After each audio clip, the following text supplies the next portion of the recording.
Talk aktif, obrolan seru, solutif, dan inspiratif.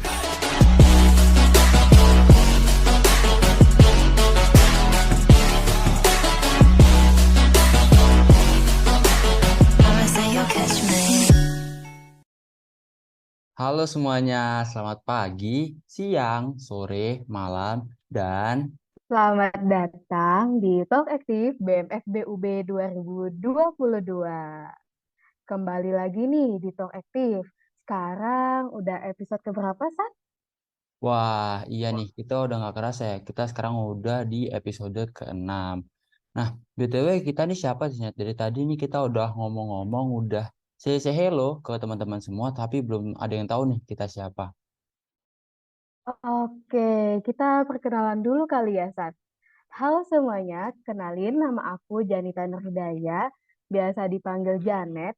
Di Talk Aktif kali ini aku nggak sendirian nih, karena aku bakalan ditemenin sama partner aku yang super keren, super kece, ganteng, ya tapi masih jomblo. Yang terakhirnya agak-agak ya, Net ya.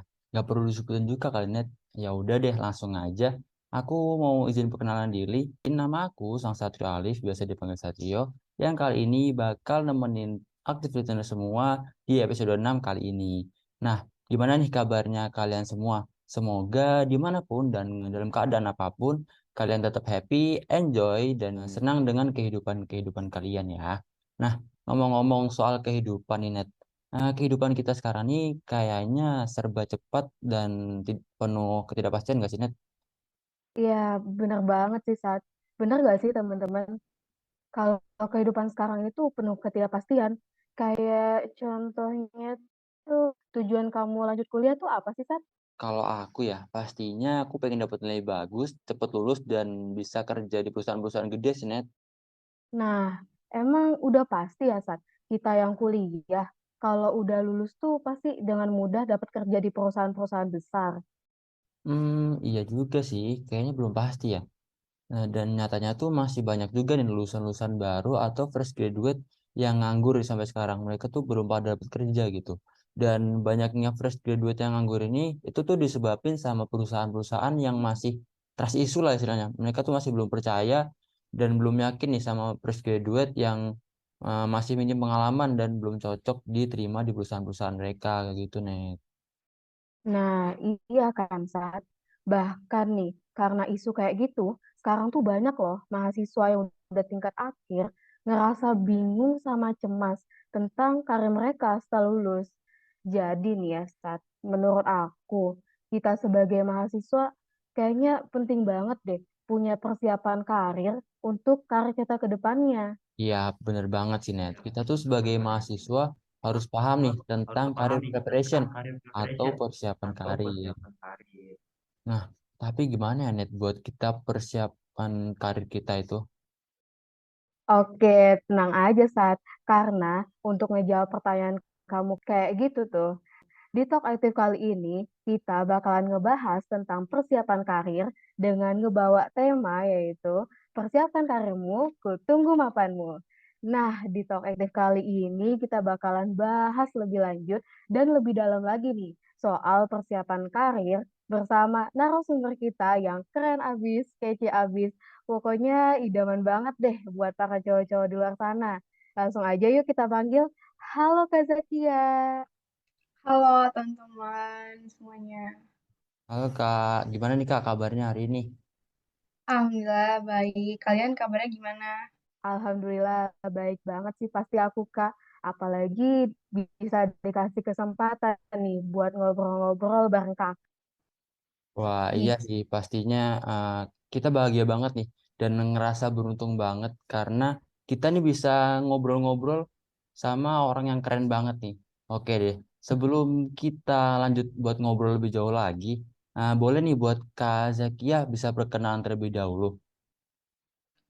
oke. Sebelumnya mungkin izinkan aku memperkenalkan diri dulu ya teman-teman. Nama panjang aku Zakia Rosyadi, biasanya dipanggil Kia gitu. Aku udah lulus baru lulus tahun ini, angkatan 2018, jurusan manajemen Fakultas Ekonomi dan Bisnis Universitas Brawijaya. Nah, terus Mungkin sekarang aku lagi ini aja sih, udah jadi advisory associate di PwC Indonesia. Waduh, keren banget nih Kak. FYI nih guys, tadi tuh aku tuh juga udah sempet baca-baca nih ya di LinkedIn-nya Kak Kia nih. Itu tuh banyak banget nih. Jadi Kak Kia sebelum di PYC Indonesia, itu tuh udah banyak banget pengalaman-pengalaman Kak Kia tuh buat magang dan juga di organisasi gitu sih. Wah, keren banget gak sih tuh? Ngomong-ngomong nih Kak, Kakak buat kesibukannya sekarang ini selain di PYC, itu ada apa aja lagi nih Kak? Sebenarnya aku udah banyak waktu yang aku maksudnya diallocate ke kerjaan aku gitu kan ya di PwC. Cuman mungkin di sisir waktu luangnya itu aku juga ada kayak volunteer juga. Misalnya kayak kan ada program karir katalis di situ aku jadi peer-nya gitu buat teman-teman buat yang sharing-sharing experience lah ya buat teman-teman yang mau masuk ke consulting industry gitu. Terus mungkin itu sih sebenarnya kayak yang paling lately banget gitu sih. Sisanya ya paling di spend time buat istirahat. Hmm, gitu aja sih. Wah, keren banget emang Kak Kia ini. Ngomong-ngomong tentang karir Kak Kia tadi nih, yang sekarang lagi berkarir di PYC Indonesia nih ya Kak. Aku penasaran banget loh Kak, gimana sih awal Kakak sebelum berkarir? Apa ada persiapannya dulu? Dan gimana sih Kak persiapannya dulu? Oke, sebenarnya kan aku sebelum benar-benar berkarir gitu, benar-benar maksudnya ini kan full time job pertama aku gitu ya dari sejak lulus. Jadi sebelumnya itu aku memang em, kayak dari aku semester berapa ya, semester 5 mungkin, itu aku udah mulai daftar-daftar buat internship.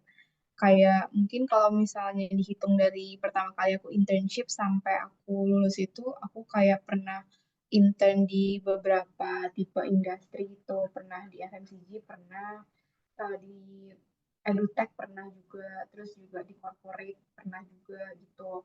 Nah, terus dari situ sih sebenarnya aku kayak ngumpulin ilmunya dari situ karena kan mungkin kalau dari kuliah kita lebih banyak tentang knowledge sama ya teorinya gitu kan ya. Tapi kalau misalnya kita di internship kan pastinya kita banyak langsung turun ke lapangannya dan lain-lain. Kan aku juga memang di beberapa perusahaan yang aku pernah intern pun aku juga gak selalu ada di role yang sama. Misalnya kayak di Unilever kan aku belajar tentang marketing. Terus juga di Danone aku operations intern. Kebetulan aku kan anak manajemen kan. Jadi manajemen itu kan sebenarnya dari semester 1 sampai semester 5 kalau nggak salah itu tuh emang belajar tentang general manajemennya aja.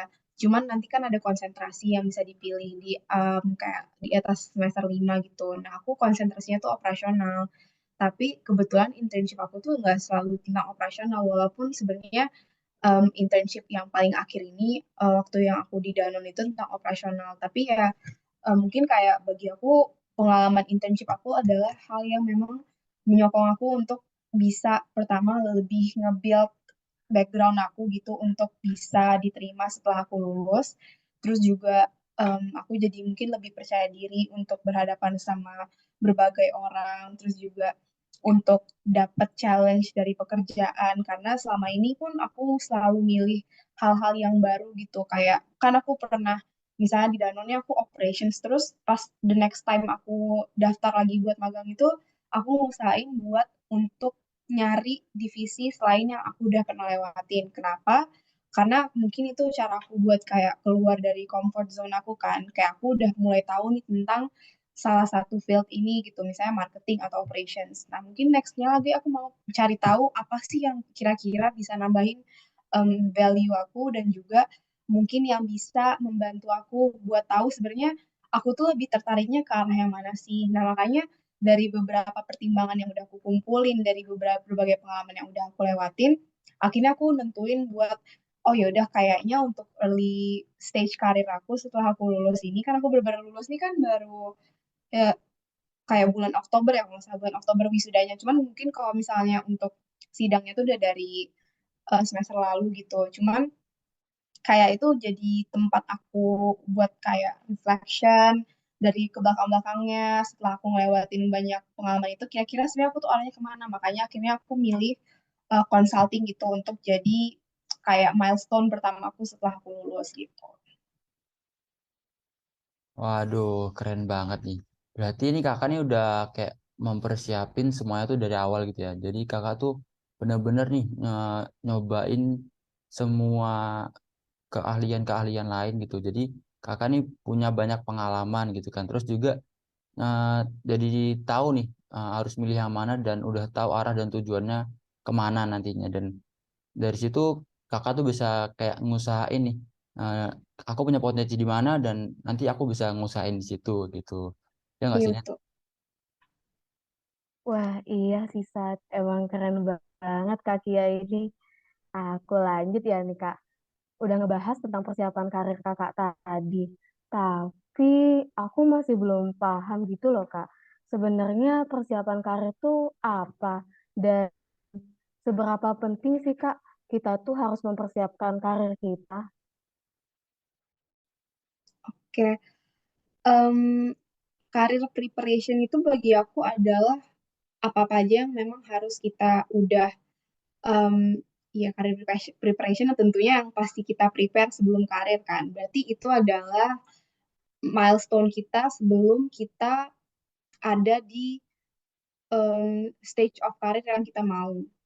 Berarti persiapan-persiapan itu sebenarnya terdiri apa aja sih? Sebenarnya kita bisa kayak ngepetain apa yang kita butuhin itu tergantung dengan apa yang kita mau pilih gitu sebagai role kita. Misalnya nih, mungkin kalau sekarang ini kan konteksnya kan kayaknya mungkin market yang dengerin Talk Aktif ini kan pasti teman-teman yang misalnya mau magang gitu ya, misalnya contohnya.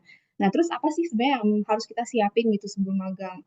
Pasti kan yang pertama itu kita bisa lihat aja dari rekrutmen prosesnya. Kira-kira rata-rata rekrutmen proses dari perusahaan itu mereka tuh mintanya apa sih dari mahasiswa sebelum mereka menerima mahasiswa ini buat jadi anak magang mereka. Contohnya misalnya dari pertama pasti mereka kan pilih orang berdasarkan CV gitu kan ya. Berarti kan hal yang paling pertama kali kita harus siapin itu yang pasti CV. Nah, sebenarnya gimana sih cara nyiapin CV-nya itu? Mungkin kalau misalnya bisa dielaborasi gitu ya CV itu sebenarnya bagusnya gimana dan lain-lain itu pasti panjang banget. Cuman kalau misalnya bisa di conclude apa aja yang kita harus siapin dari CV, yang pasti setiap pengalaman kita sekarang nih, mungkin kan kalau teman-teman ada yang aktif di BEM atau misalnya di himpunan atau misalnya di organisasi-organisasi lain gitu, baik itu internal ataupun eksternal, ya itu kan jadi pengalaman kalian. Karena mungkin mind in yourself gitu ya. Kalau misalnya memang magang ini kan sebenarnya ajang kita untuk belajar ya. Jadi mungkin ada beberapa teman-teman yang memiliki background yang berbeda-beda. Maksudnya aku cuma kayak untuk mau ngasih tahu aja sih. Kadang-kadang ada beberapa yang mungkin kayak nanya ke aku gitu, apakah misalnya kalau background aku ini, Kak, aku bisa nggak ya daftar ini? Aku cuma pernah jadi staff di sini aja, apa aku bisa nih daftar divisi yang lain?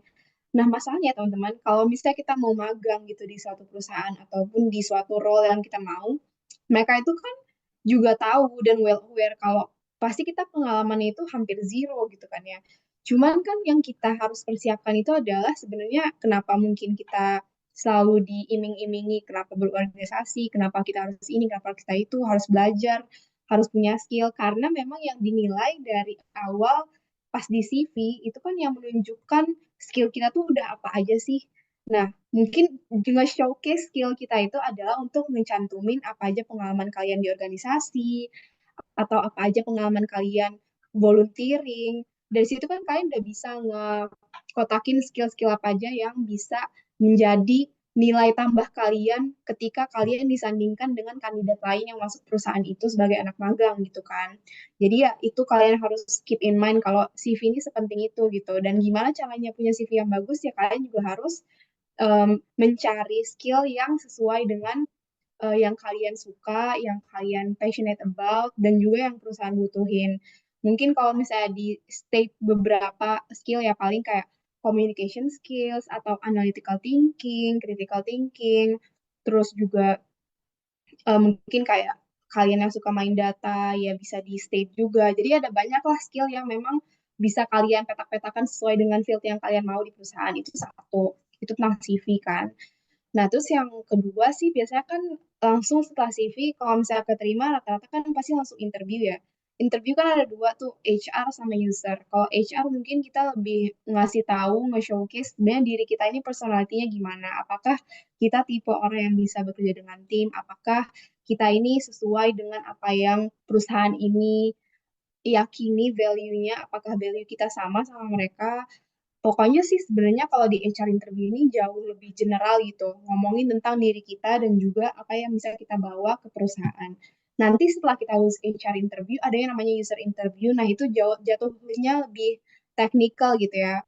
Dan juga mungkin aku ceritain ini kayak bahkan aku mau daftar magang tuh itu juga udah dilewatin. Jadi rekrutmen proses menurut aku sih kalau rekrutmen proses itu baik itu magang ataupun full time tuh hampir-hampir sama. CV pasti iya, HR interview sama user interview.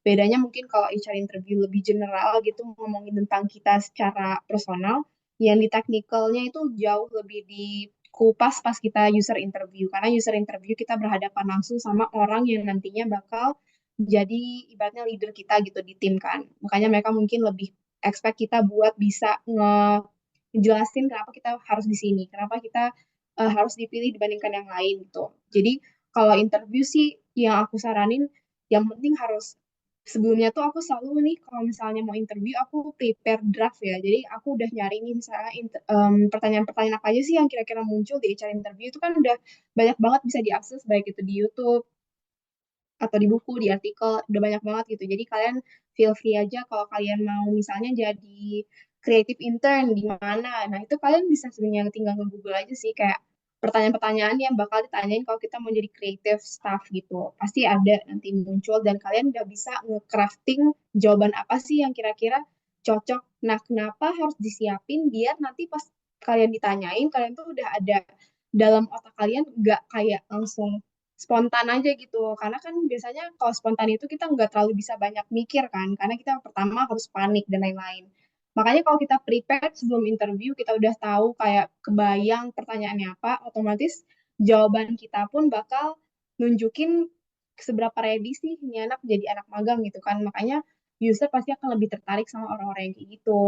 Makanya kita harus persiapan sebelumnya, bukan untuk dihafal juga, mungkin kayak lebih untuk kita tuh bisa ngebawa diri kita biar kita bisa ngejelasin kalau kita ini cocok nih buat lo gitu. Itu sih kalau di interview.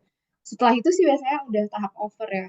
Jadi mungkin yang paling penting sih yang aku bisa simpulin dari apa yang udah aku lewatin lebih ke cara karena kalau misalnya udah lewat CV ya itu kan udah tinggal interview. Interview itu kan kita udah tinggal ya si usernya suka nggak nih sama kita, HR-nya suka nggak nih sama kita gitu kan. Jadi kita harus nunjukin kalau kita tuh pantas nih di sini dan tunjukin kalau kalian percaya diri dengan apa yang kalian bawa.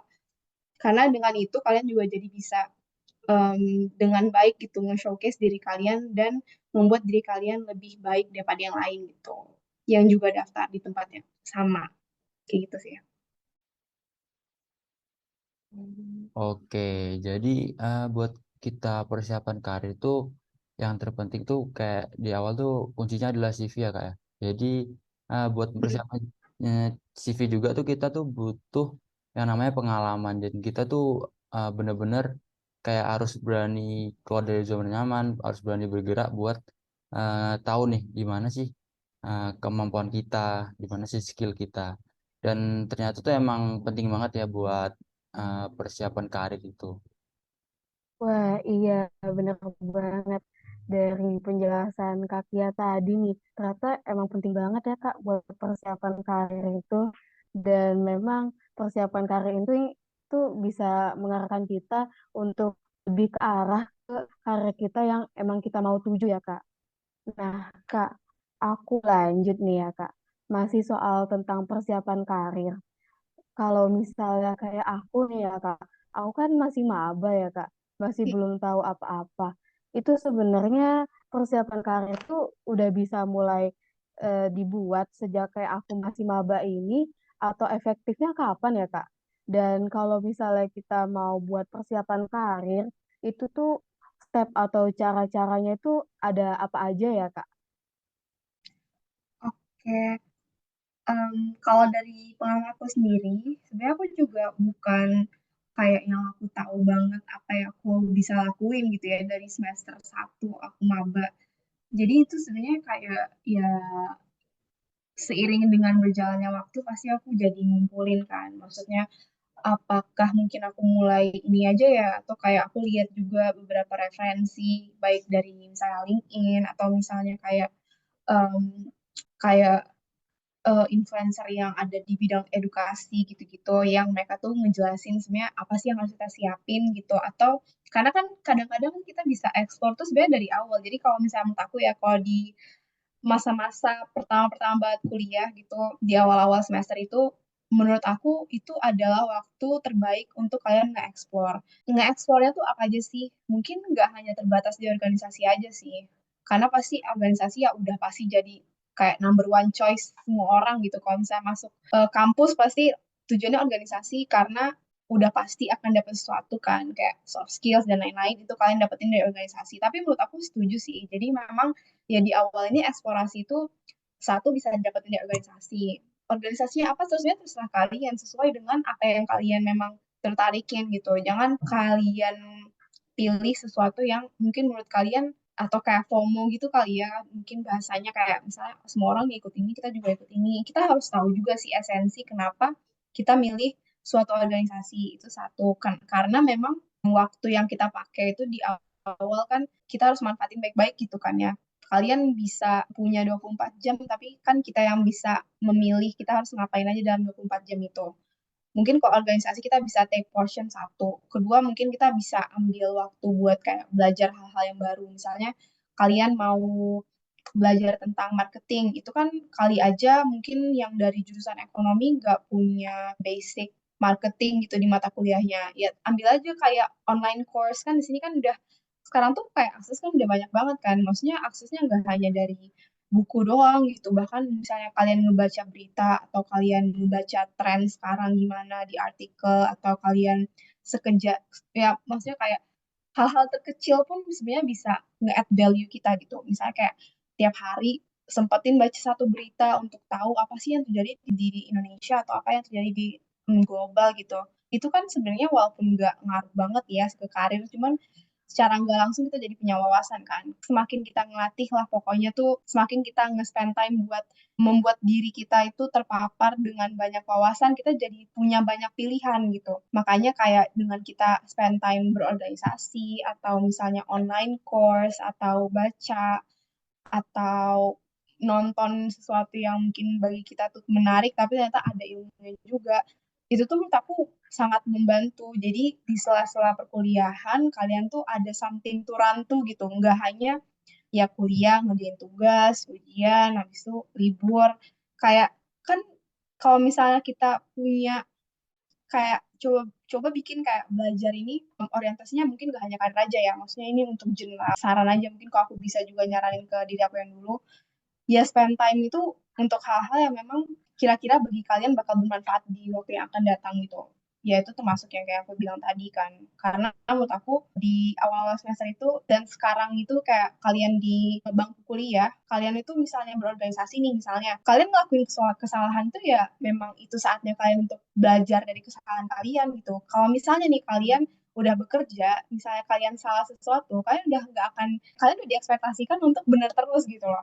Sedangkan kalian itu punya chances atau kayak kesempatan buat bikin salah berkali-kali itu di saat kalian kuliah gitu intinya. Jadi kalau misalnya di kuliah itu kalian mau ngapain aja terserah karena juga kalian nothing tulus gitu. Maksudnya mau kalian nggak bisa ngomong terus kalian jadi MC terus tetap pas jadi MC ada yang gagal ya itu cuma cukup buat jadi batu loncatan aja untuk nantinya makin baik lagi. Jadi kesempatan yang ada di bangku kuliah untuk bisa belajar walaupun kalian takut walaupun kalian ngerasa itu bukan comfort zone kalian, itu di utilize aja gitu, digunain karena itu kesempatannya bisa kalian ambil di saat kalian kuliah. Dan dengan kalian berani dari awal, dari maba udah bisa sana sini, walaupun kalian ngerasa ini gue nggak bisa banget nih, tapi ternyata kalian pas nyoba, kalian udah jauh lebih bisa daripada orang lain karena orang lain takut. Nah itu sih yang kalian harus punya prinsip ke diri kalian karena itu yang paling penting dari bisa ya anggap aja punya karir yang baik pun juga ya harus berani daripada orang lain, harus bisa berusaha dan lebih gigih gitu. untuk bisa berubah dari diri yang mungkin dulunya mungkin udah baik, misalnya cari yang lebih baik lagi. Walaupun bakal ada kesalahan atau kayak yang bikin kita ngerasa nggak pede, tapi itu yang namanya juga proses belajar ya. Mungkin kita nggak harus 100% benar terus, tapi ya dari kesalahan-kesalahan itulah yang bisa kita kumpulkan. Mumpung kita masih ada, masih jadi mahasiswa, mumpung kita nggak punya tekanan, nggak punya hal yang harus kita pertaruhkan dengan membuat kesalahan gitu, ya itulah yang kalian manfaatkan. Karena kalau misalnya udah lulus, itu kalian udah bukan ke belajar lagi, kalian udah langsung nyemplung. Kalian belajar berenangnya itu ada di saat kuliah. Nanti kalau misalnya udah selesai lulus kuliah, anggap aja kalian udah berenang dengan baik gitu, dengan semua gaya gitu sih kalau menurut aku. I see. Berarti sama kita kuliah ini kan, apalagi kita masih maba nih. Jadi itu kalau bisa kita tuh manfaatin nih, waktu kita spend time buat waktu kita tuh buat kita belajar nih. Dan salah tuh nggak apa-apa sebenarnya kan kita karena kita masih belajar juga dan kesalahan kita tuh bisa dibuat pengalaman dan buat pelajaran buat ke depannya kayak gitu kan. Nah, masih bahas soal persiapan karir nih Kak. Aku tuh pernah denger nih kalau dalam persiapan karir tuh kita butuh modal yang namanya personal branding, Kak.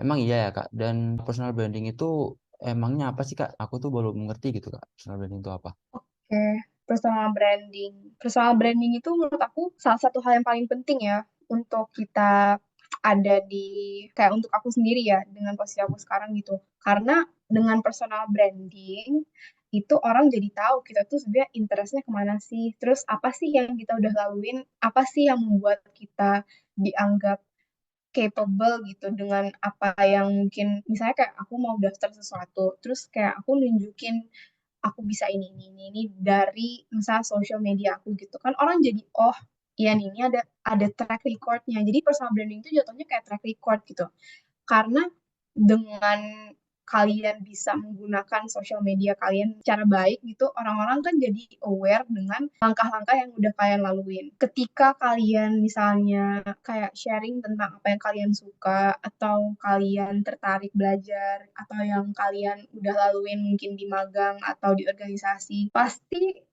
teman-temannya kalian pun jadi kayak punya pemahaman gitu kan. Sebenarnya kamu ini arahnya kemana? Sebenarnya kamu tuh sukanya apa aja? Nah, dengan itu sebenarnya sama dengan kalian itu membuka pintu kesempatan gitu.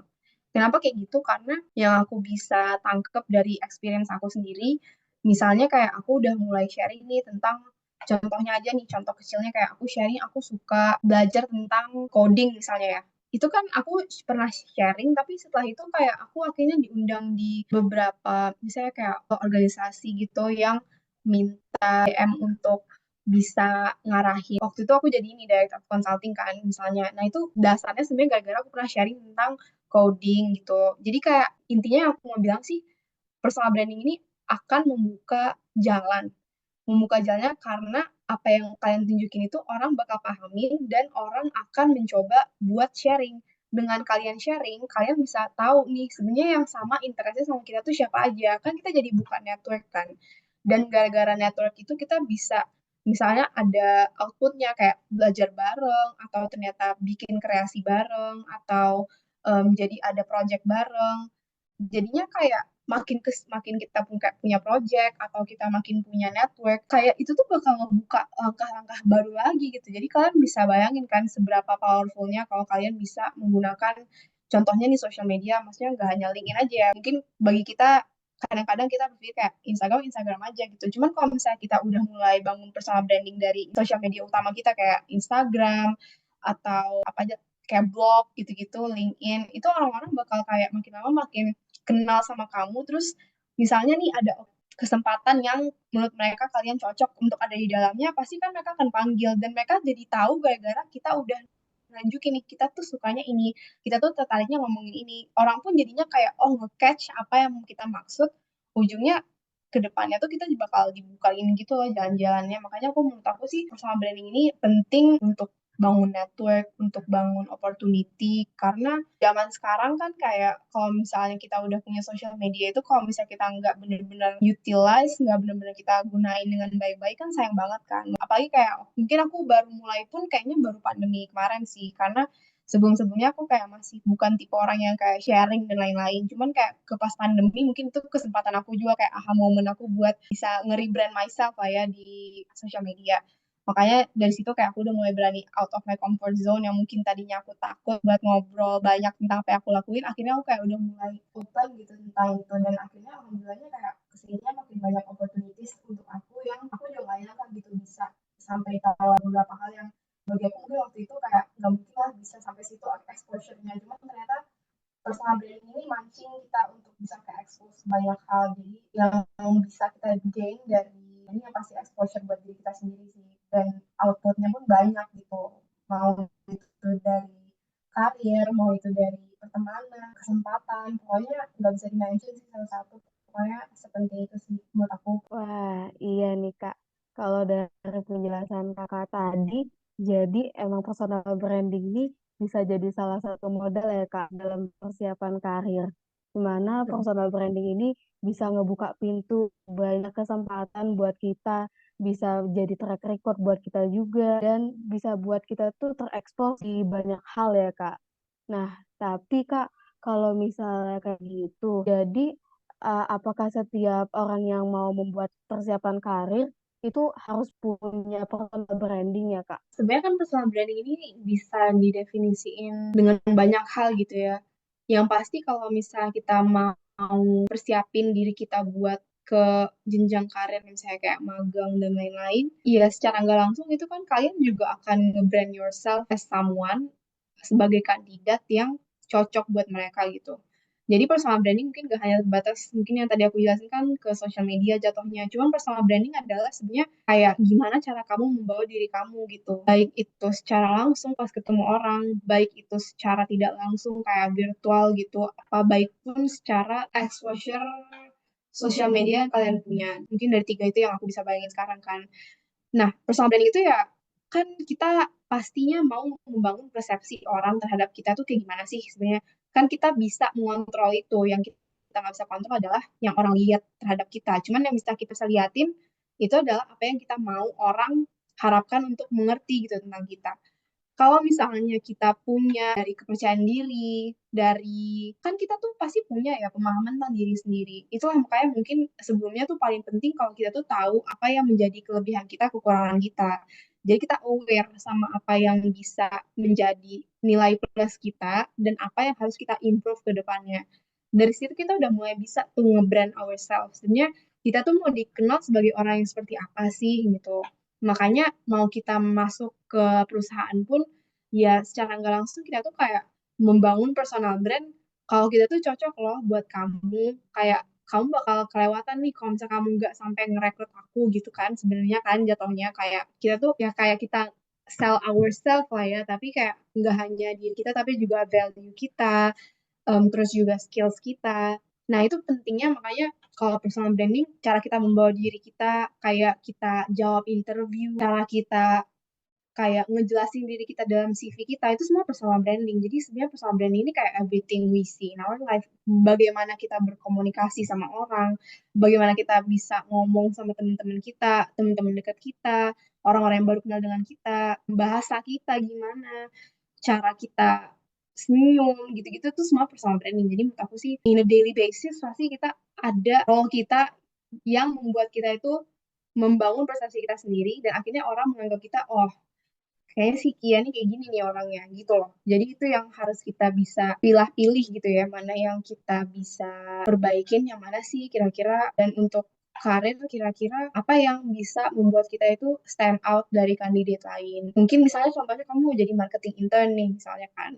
Kalau marketing intern kan pasti banyak upaya buat kita promosiin sesuatu hal.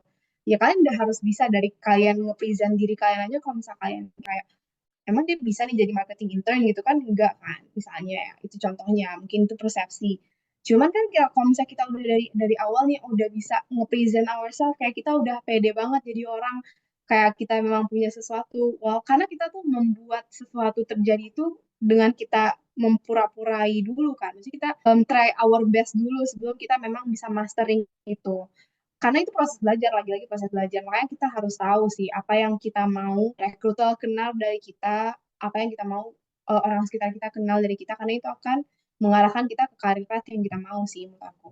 Oke nih Kak, mungkin lanjut lagi nih Kak, masih soal personal branding nih. Aku tuh masih penasaran banget nih, masih banyak banget nih yang aku belum tahu soal personal branding. Nah, mungkin Kakak bisa nih ngasih tahu kita nih, ngasih tips lah bagi teman-teman semua.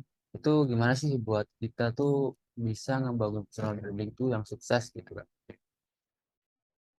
Oke, cara membangun personal branding yang sukses. Satu, percaya diri sih. Kayak kalian tuh udah tahu apa yang kalian mau bring to the table. Ya, yang pasti kan harus aware dengan yang pasti strength sama weaknesses kalian kan, kekuatan dan juga kelemahan kalian dalam diri kalian. Apa yang membuat kalian merasa percaya diri, itu yang kalian harus selalu ingat gitu. Karena personal branding itu sebenarnya jatuhnya 100% tentang our confidence, karena itu yang bisa membantu kita buat nge-showcase ourselves gitu.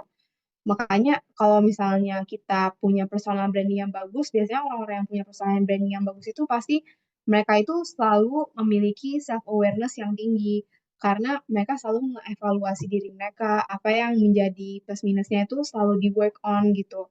Jadi namanya juga kan kita belajar ya, maksudnya kayak kita juga mungkin nggak 100% tahu tentang diri kita, cuman makin ke sini kan kita jadi misalnya kayak eksplorasi diri dari organisasi atau dari pembelajaran sendiri atau dari baca-baca, itu kan kita jadi kayak makin banyak tahu dan mungkin semakin banyak tahu kita jadi makin nggak banyak tahu juga gitu. Makin kita belajar tentang diri kita, mungkin banyak hal yang kita belum temuin dalam diri kita. Jadi itu adalah pendewasaan diri kita untuk kayak oh kayaknya gue harus work on this gitu. Dengan kalian makin banyak hal yang kalian find out, oh ternyata kayak aku tuh ternyata kurang bisa ya ngobrol di depan orang, misalnya jadi contohnya jadi moderator, bagi aku sulit banget nih jadi moderator, aku takut banget soalnya ngomong sama speakernya. Itu tuh kayak mungkin emang ada dalam pikiran kalian, cuman pas kalian coba dan kalian ngerasa, oh gue bisa nih sebenarnya, gue tinggal gini-gini gini aja. Kayak itu kan kalian jadi problem solving ke diri kalian kan, apa yang harus kalian solve dari apa yang jadi kerisauan kalian. Karena personal branding itu sejujurnya jatuhnya sih tentang diri kita, mengenal diri kita, dan juga setelah kita mengenal diri kita present ourselves ke orang lain. Ini yang nih jati diri gue yang sebenarnya kan itu sebenarnya kayak personal branding ya itu intinya kan kita menunjukkan ke diri orang lain dan juga mempercayai diri kita kalau kita tuh sebenarnya adalah kayak gini gini gini itu makanya kita harus lebih tahu sih sebenarnya kita tuh mau membawa diri kita tuh kemana, ya itu nyambung juga sih buat kayak ke karir kan kalian pasti udah punya bayangan, ya mungkin nggak semuanya punya bayangan sih, aku juga mungkin nggak langsung punya bayangan dari awal sampai seperti ini aku udah tahu kan nggak juga ya, maksudnya aku tahu apa yang aku mau jalanin setelah aku mungkin di akhir tahun udah mau lulus baru aku tahu kayak oh, aku mau cobain industri ini nih. Itu tuh kan makanya proses belajar kan, makanya dengan kita banyakin kesempatan yang mungkin orang takut ambil kita ambil nih, itu kan kita udah menambah value ke diri kita dibandingkan orang lain kan, itu kan kita kayak walaupun misalnya kita nggak langsung benar nggak langsung bisa, tapi setelah kita banyak mencoba kan kita jadi oh iya ya ternyata mungkin nggak sesusah itu, nggak ternyata nggak menyenangkan apa yang dilakukan aku, nah itu bisa membantu diri kalian lebih semangat dan juga nggak takut takut gitu untuk nge-brand yourself as it is sebagaimananya kamu mau orang untuk kamu gitu, itu sih.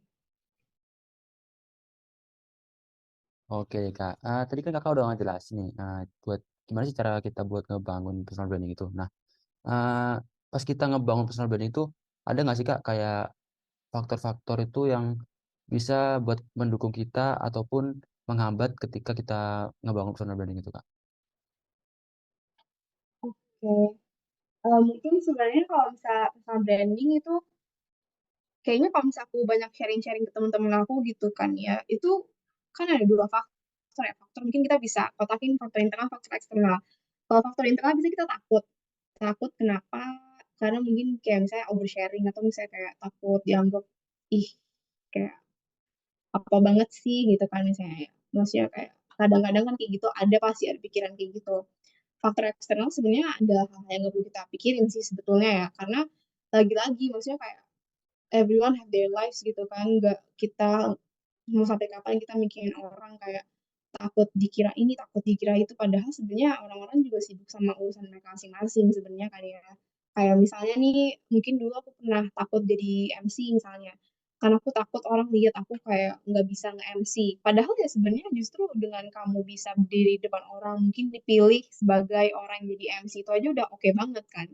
Ya kesempatan itu kalau misalnya kamu kasih ke orang lain, yang ada orang lain yang belajar. Makanya kita harus perbanyak keberanian diri kita untuk bisa dapetin kesempatan yang mungkin orang lain takut ngambilnya, kita bisa berani. Karena kalau misalnya kita, mungkin yang bikin kita selalu kayak nge-hold back ourselves di setiap kesempatan itu pasti rata-rata karena kita takut persepsi orang. Makanya yang harus kita hilangkan ya persepsi orang itu. Karena dengan kalian bisa keluar dari comfort zone kalian tanpa mikirin kayak takut malu sama orang, takut dianggap nggak bisa sama orang, kayak gitu makin lama ya nggak akan ada waktunya untuk bisa belajar untuk bisa gitu. Makanya kalau misalnya kalian bisa selalu nih berani, mau nggak bisa pokoknya berani, itu aja udah hal yang baik gitu. Karena mumpung bisa belajar ini, maksudnya kayak aku bilang tadi kan, jadi mahasiswa itu adalah tempatnya belajar dan bersalah gitu.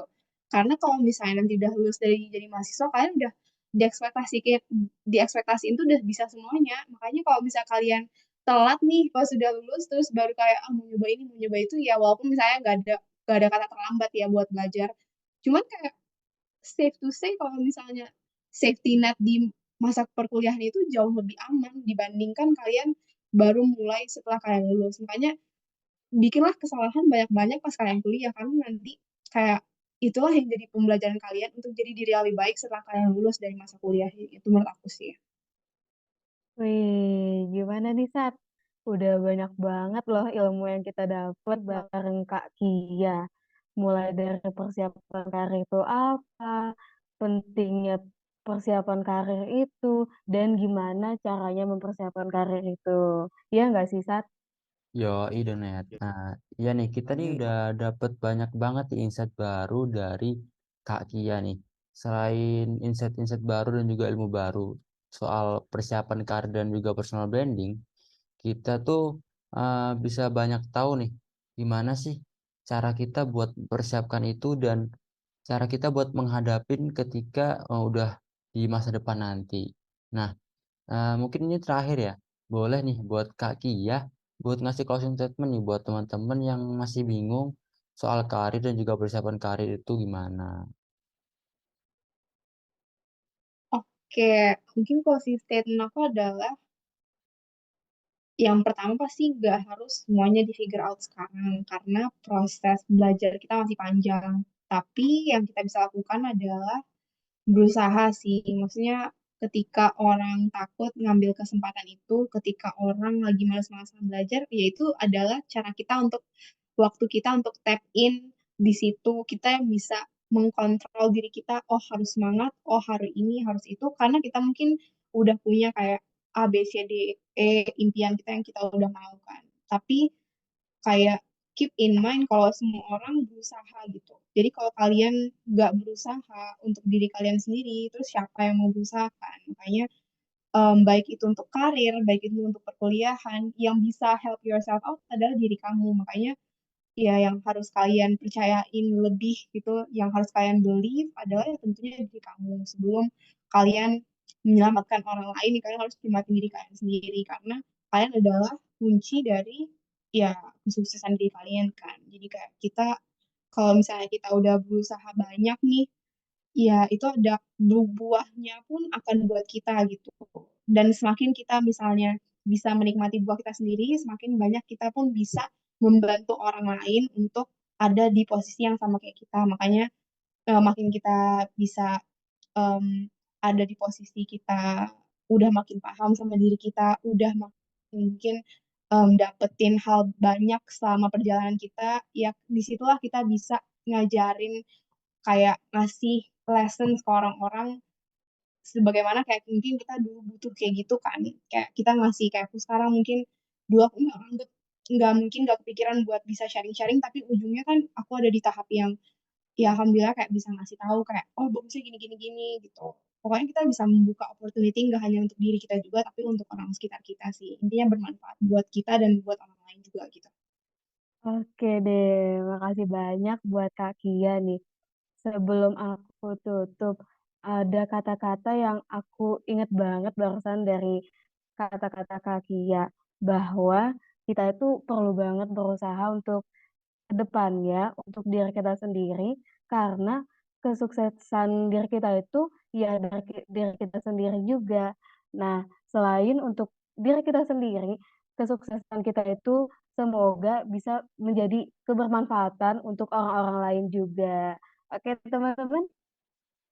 Oke dong, Net. Oke deh. Sayang banget nih sesi kita di episode kali ini. Cuman sampai sini aja. Aku mau ngucapin terima kasih banyak nih buat Kak Kia dan juga teman-teman yang udah mampir nih di Talk Aktif episode kali ini. Semoga insight-insight baru dan pelajaran baru yang kita dapat dari Kak Kia bisa nambah buat semangat kita dan motivasi kita buat mempersiapkan karir ya. Nah, kayak tema kita pada episode kali ini yang gimana, Net? Tema kita? Persiapkan karirmu, ku tunggu mapanmu. Oke, sekian dari aku Janita. Dan aku Sangsat. Kami pamit undur diri dan sampai ketemu lagi di Talk Aktif selanjutnya. Terima Terima kasih. kasih. Bye. Dadah.